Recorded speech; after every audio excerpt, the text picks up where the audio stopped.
Turner Classic Movies has been given retrospectives before, of course, but the truth is most of them haven't included some of the real, well, salt and pepper movies of Curtiz's career. Well, we're showing all the great Curtiz movies this month, like Yankee Doodle Dandy and Casablanca, but we've also got the salts and the peppers. And our next film is one of them. It's a movie that Curtiz directed as a salute to the Royal Canadian Air Force called Captains of the Clouds. And it was made just before the U.S. entered World War II. Now, once the war started, many of the films that were made looked a lot like Captains of the Clouds, but very few movies like it had come along before the war. Certainly very few were filmed in gorgeous Technicolor like this one. And even fewer had a leading man the stature of James Cagney. Now, in addition to Cagney in the cast, Warner Brothers further pulled out all the stops for this movie. It was filmed on a big budget among some very spectacular locales in Canada. And they also gave Cagney co-stars of growing stature, Dennis Morgan, who just become a star thanks to Kitty Foyle with Ginger Rogers, and Brenda Marshall, the brunette beauty who'd been Errol Flynn's leading lady in The Seahawk. In the film, Cagney plays a variation on the same basic part that he played in earlier hits all of his career. Hits like Here Comes the Navy and Devil Dogs of the Air. He plays the hotshot, unable to function as part of a team. Cagney did the role again, only after his boss at Warner Brothers, Jack L. Warner, convinced him that the film could help strike a blow against growing dangers of the Nazis. Well, in one of those strange quirks of timing, by the time Captains of the Clouds was already for release, Pearl Harbor had become a fact of life. So Captains of the Clouds inadvertently became one of the first stories about air power to be released after the war had started. So here's Jimmy Cagney as one of the Captains of the Clouds. Did you notice Gig Young in Captains of the Clouds? He was still a movie beginner back in 1941 when this movie was made, still known as Byron Barr. And he jumped at the chance to work in a film that starred James Cagney. He actually hung around the set so often watching Cagney work that Cagney noticed him and often talked to him. And after a while, the two men became friends. Cagney always advising Byron Barr on his career and encouraging him. And little did they know that 10 years later, after Byron Barr had changed his name to Gig Young, the two would co-star in a movie at Warner Brothers, and that movie, titled Come Fill the Cup, would actually earn Gig Young his very first Academy Award nomination as one of 1951's Best Supporting Actors. Up next, Michael Curtiz directs James Cagney and Bette Davis in a movie about Jimmy the Gent. Tonight on Turner Classic Movies, our Dusk to Dawn tribute to director Michael Curtiz continues with James Cagney as a two-bit hustler known as Jimmy the Gent, co-starring Bette Davis. Then Cagney plays a notorious gangster who's idolized by a teenage gang and angels with dirty faces, followed by Harry Langdon in a war comedy, A Soldier's Plaything. Turner Classic Movies celebrates the films of director Michael Curtiz tonight.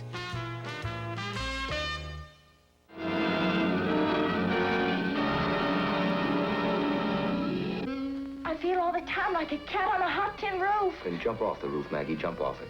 The Tennessee Williams Pulitzer Prize-winning play unfolds with a shocking impact and uncompromising realism that makes its author the most talked-about dramatist of our day. Elizabeth Taylor is Maggie the Cat, a girl too hungry for love to care how she goes about getting it. I don't mind making a fool of myself over you. Well, I mind. I feel embarrassed for you. Feel embarrassed? But I can't live on this way. Now, you agreed to accept that condition. I know I did, but I can't. Paul Newman vividly plays the emotionally tormented football hero. But how in hell on earth do you imagine you're going to have a child by a man who cannot stand you? Burl Ives is a sensation, portraying Big Daddy. I'm going to pick me a choice woman, and I'm going to smother her in minks and choke her with diamonds. Judith Anderson plays Big Mama. When a marriage goes on the rocks are there, right there. Jack Carson gives vigor and color to the role of Gooper, the older brother. I don't give a damn whether Big Daddy likes me or don't like me. The point is, I'm not going to see this place run into the ground by a drunken ex-football hero. You shut up about my husband. You shut up. Madeline Sherwood portrays Sister Woman, the role she created in the play. Oh. Cat on a Hot Tin Roof is the passionate story of the conflict between people. You and Skipper and millions like you living in a kid's world. Playing games, touchdowns, no worries, no responsibilities.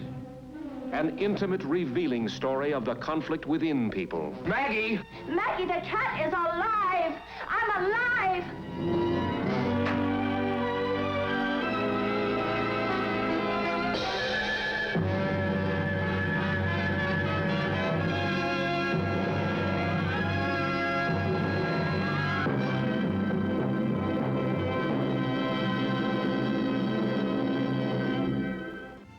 When I actually, just even for the interview, when I first walked through those gates, the MGM gates, it was like I died and gone to heaven. I mean, it was, Jose Iturbi actually held the pedestrian gate for me when I went in the first time. I don't think my mouth shut for the first year because everything was, I mean, I was seeing people that I'd seen up there, and all of a sudden they were right there. I could touch them. It was, as I said, I died and gone to heaven. Janet Leigh schemes to change her husband's career in the 1953 comedy Confidentially Connie, Thursday at 9 a.m. Eastern on Turner Classic Movies. Come one, come all, we're gonna have a ball. Just leave your cares and woes and let your troubles fall. You'll find a starry sky behind that cloud you're under. It's such a perfect time for one real wonders.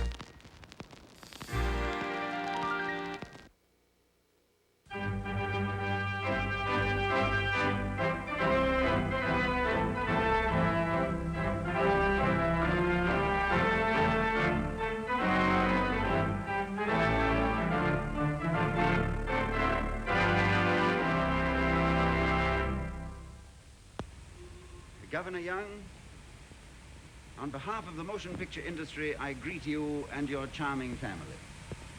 I'm very proud to have been chosen to introduce you to the motion picture audiences of California. Ladies and gentlemen, it is well known to the entire film industry that our friend Governor Young is a man of sincere human qualities who is interested in the progress and development of California's worldwide product, talking pictures. I have pleasure in introducing Governor Young. Thank you, Mr. Coleman. My friends, I feel that this message calling your attention to greater talkie season is one of importance to all California. Talking motion pictures are a home industry made in California for the entire world. Talking pictures provide recreation for the whole family. It is to your interest, your education, and your amusement to support clean, wholesome pictures. Greater talkie season has been set aside for the mutual benefit of you and your family, as well as the theater owners and the producers. When you patronize good, clean productions, you convince them that this is the kind of entertainment you want, and they will make every effort to please you.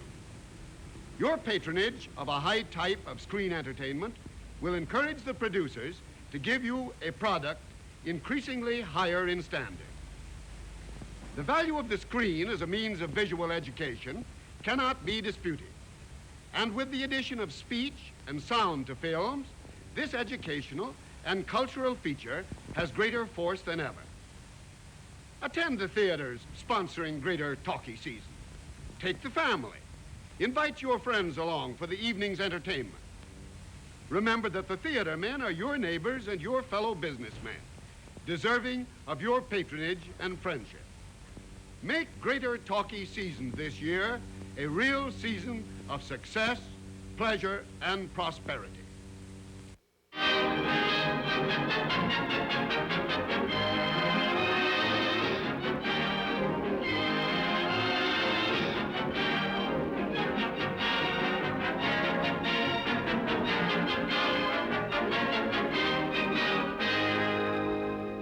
Here's the idea. Lying around in banks all over this country is a lot of money. Millions of dollars. Wills of legal heirs that can't be found. Well, I find them. And for a small commission, never more than 50%, I put them in touch. Supposing you can't find the legal heir? Well, then I let all that nice money go to waste, see? Now, what's your father and mother's names? Elizabeth Ann and Roger Smith Worthington, sir. Right again. Did you have any brothers and sisters? Yes, sir. I had a sister, sir. And what was her name? Geez, I never can remember that James Handle. Abigail, you fathead, Abigail! Look, baby, what would you do for $500? I do my best.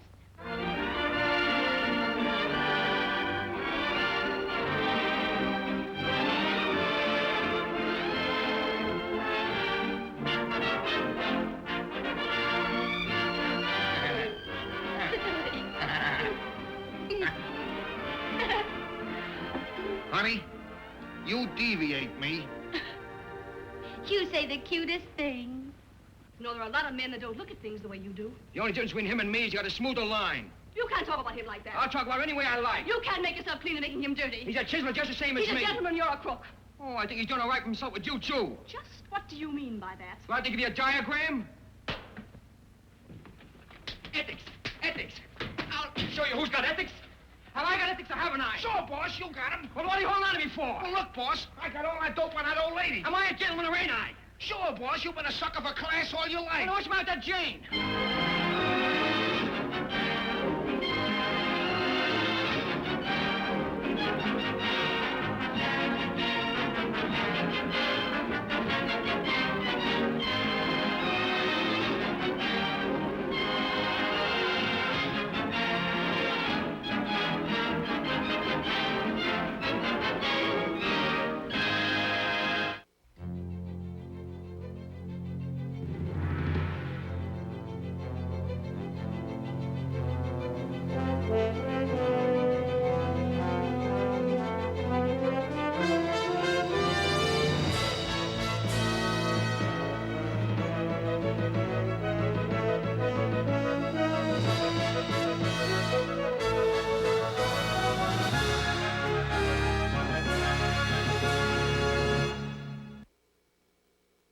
Hi, I'm Robert Osborne. Our next film, Jimmy the Gent, also teamed our director of the month, Michael Curtiz, with Jimmy Cagney.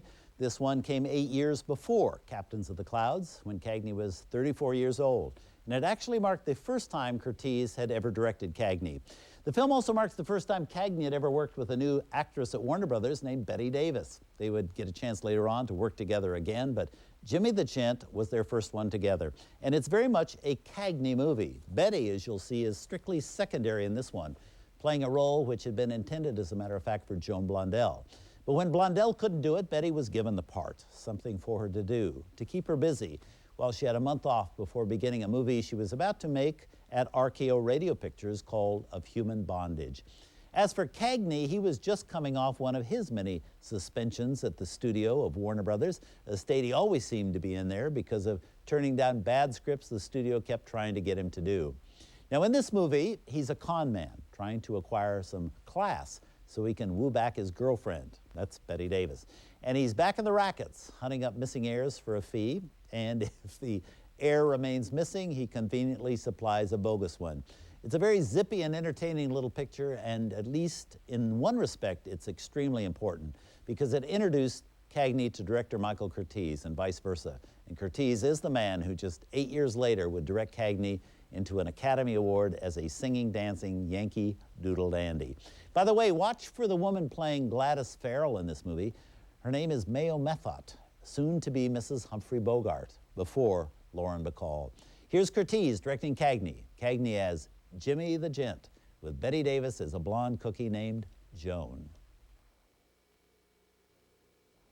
Bette Davis always said that one of her great regrets is that she and James Cagney never got to work together in a really important script. She liked him, she felt they worked well together, but the two films they made as a team were pretty insignificant affairs. One was this film, Jimmy the Gent, and then 7 years later they teamed in a screwball comedy called The Bride Came COD, in which the most important thing either one of them did was fall into cactus plants. It was Cagney, in fact, who inspired Bette Davis to fight Warner Brothers for better roles. He'd become a star before Bette, and only by battling the studio to give him better and better parts did his career really flourish. Well, Bette took a cue from Cagney's behavior and did the same, and it really paid off for her as well. Next up, Michael Curtiz directs Cagney in Angels with Dirty Faces. Tonight on Turner Classic Movies, we pay tribute to Director of the Month, Michael Curtiz. First, a gang of street toughs try to emulate their idol, a notorious gangster in Angels with Dirty Faces, starring James Cagney and the Dead End Kids. Then Harry Langdon stars in A Soldier's Plaything. And then Charles Bickford plays dual roles as a Canadian Mountie and the criminal that he's chasing in River's End on Turner Classic Movies tonight.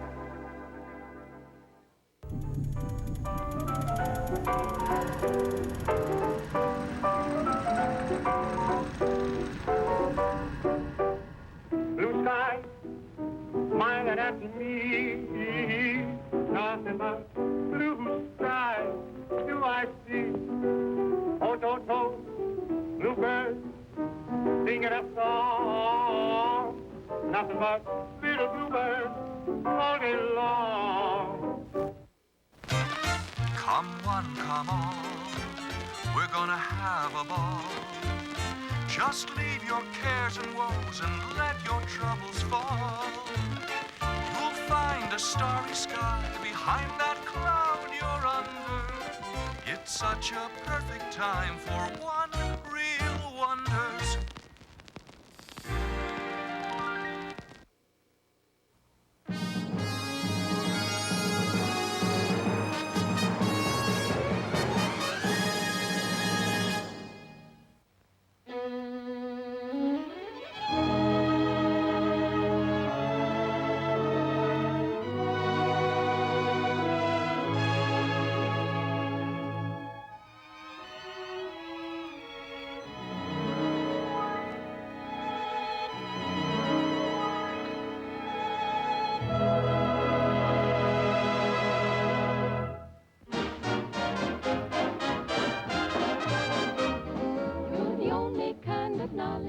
They don't teach at any college. Your sophistication, you're an education in itself. Ra-da-da-da, ra-da-da-da. There are romances in the glamour of your glances. Ra-da-da-da, ra-da-da-da, you're an education. Of all the famous dates in history, I recall but a few.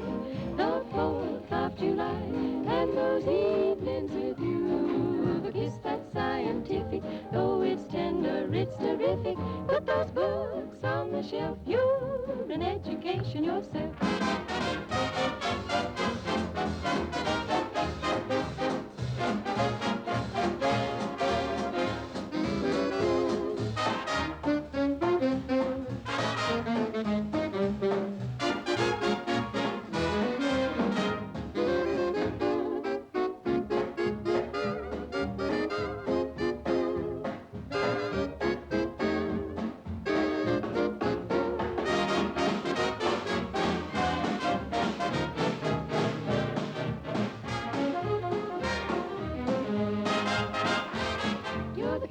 Mental training I could take without complaining. In my estimation, your sophistication, you're an education in love.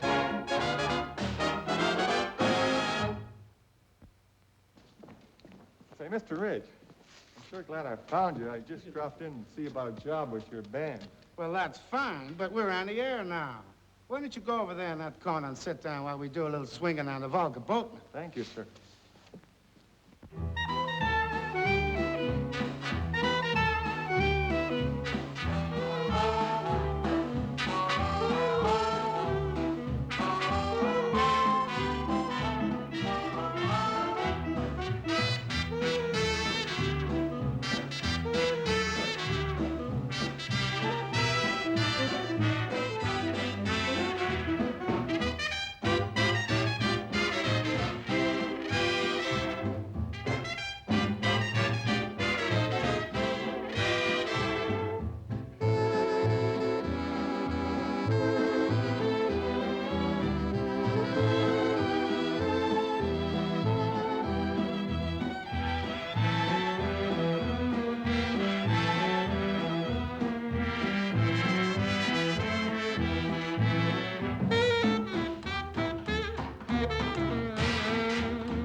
Now, Mr. Rich? No, not now. We've got to play Loch Lomond. Oh, shucks.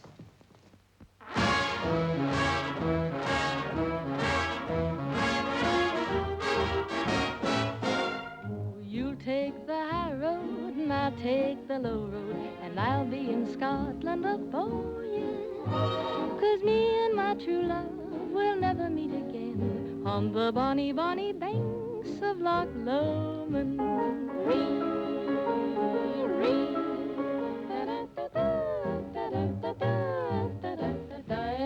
You take the high road and I'll take the low road, and I'll be in Scotland for you.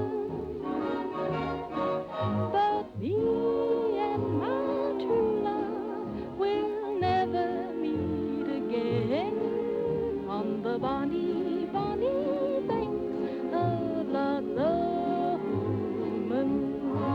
Oh, we'll take the high road, I'll take the low road, but we'll be in Scotland for you. But me and my true love may never meet again on the bonny, bonny, bonny, bonny banks. On the bonny, bonny, bonny, bonny banks.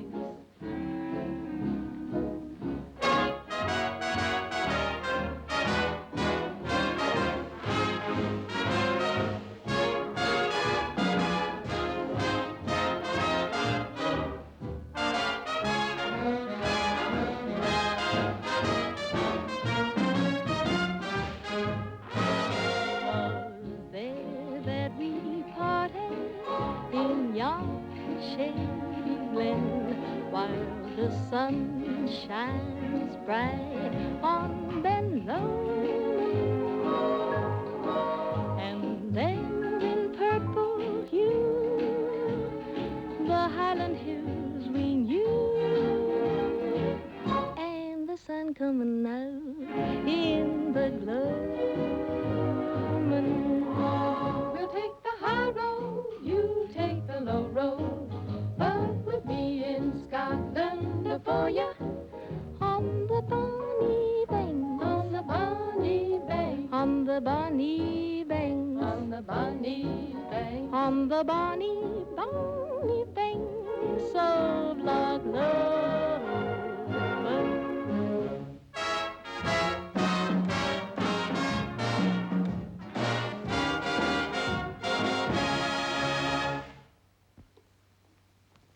Now, Mr. Rich? All right, I give up. What do you want to play? I can play a snappy Chinatown. Well, that's good enough for me.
Tonight on Turner Classic Movies, we pay tribute to Director of the Month, Michael Curtiz.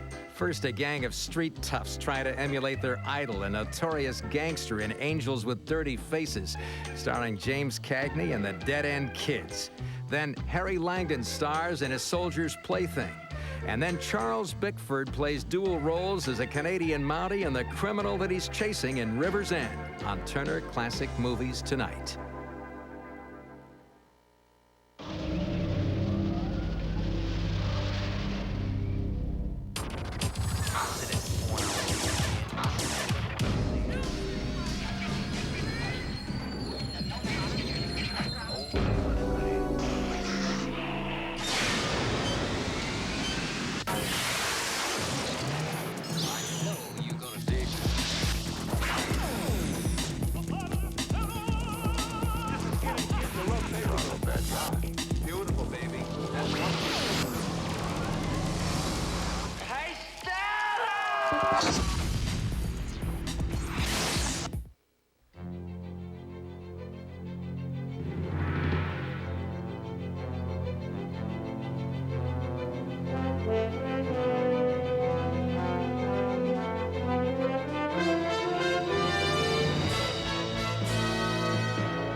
Hi, I'm Robert Osborne. Our next collaboration of director Michael Curtiz and Jimmy Cagney is certainly one of the best of the 4 films they made together. It was so good, in fact, that it brought them both Academy Award nominations in 1938. Cagney is the Best Actor of the Year and Curtiz as the Best Director. By the way, Michael Curtiz won 2 Oscar nominations that year as Best Director, one for the movie we're about to see called Angels with Dirty Faces, also one for a family drama called 4 Daughters, made that same year. So Curtiz was riding high, and so was Cagney. And not only did they have a first-rate script in Angels with Dirty Faces, they also had some extremely talented teammates, dirty faces or not. Pat O'Brien, for one, and also Humphrey Bogart and Ann Sheridan, and that rough bunch of rowdies known as the Dead End Kids. Cagney always said that to play Rocky Sullivan in this movie, he drew on his own experiences growing up in New York's Hell's Kitchen. One character in particular stood out in his memory. He didn't know the guy's name, but this guy used to stand out on the street corner, hitching his trousers and kind of twisting his neck in an unusual way, greeting people with, "What do you hear? What do you say?" So Cagney adopted those mannerisms for this movie. He even got the writers to have him greet Pat O'Brien as the neighborhood priest with, "Hey, Father, what do you hear? What do you say?" Even though Cagney used the gestures only, 4 or 5 times during this whole picture, it made such an impression on people that for years afterwards, whenever a comic was imitating Cagney, they always used those words and those gestures. Now, the storyline is also one that made a big impression, at least on screenwriters, because they copied the formula for years. 2 guys brought up together going in different directions as adults, one bad and one good. But it's probably never been done any better than here in this story of some angels with dirty faces. That execution scene is credited with being one of the all-time great movie death scenes. Was Rocky faking it, or did he really turn yellow at the end? James Cagney always said he wanted to play the scene as ambiguously as possible. He said he wanted to keep the audience guessing.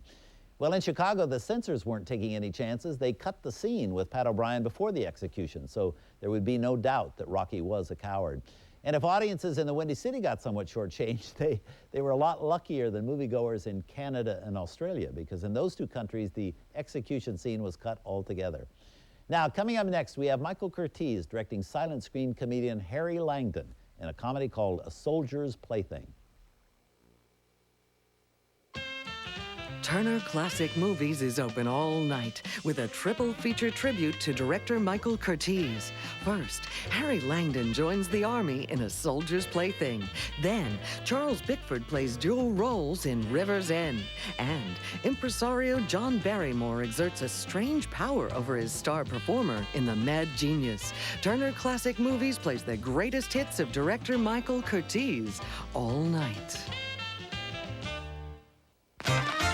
Come one, come all, we're gonna have a ball. Just leave your cares and woes and let your troubles fall. You'll find a starry sky behind that cloud you're under. It's such a perfect time for one real wonders. I had dropped out of law school when I met Eve. She was very beautiful, always poised and distant. At the time the girls were born, it was all so perfect. She created a world around us where there was always a kind of harmony. And suddenly, I was staring into a face I didn't recognize. Gene Shalit of NBC TV calls Interiors a masterpiece. It ranks with the finest films ever made. A work of art. You must see it. Joey, it's as though you don't care whether we get back together or not. You're crazy. Why wouldn't I want you to be happy? I just think you shouldn't delude yourself. Will you tell him how well I've been doing, that my work is finally flourishing again, and that my mood swings are less rapid? He doesn't care. Penelope Gilliott of The New Yorker calls Interiors Woody Allen's most majestic work to date, as true a tragedy as any that has come out of America in my memory. A consuming film. I think you should do as you feel with our blessing. Joey, I count on you. I'm sorry.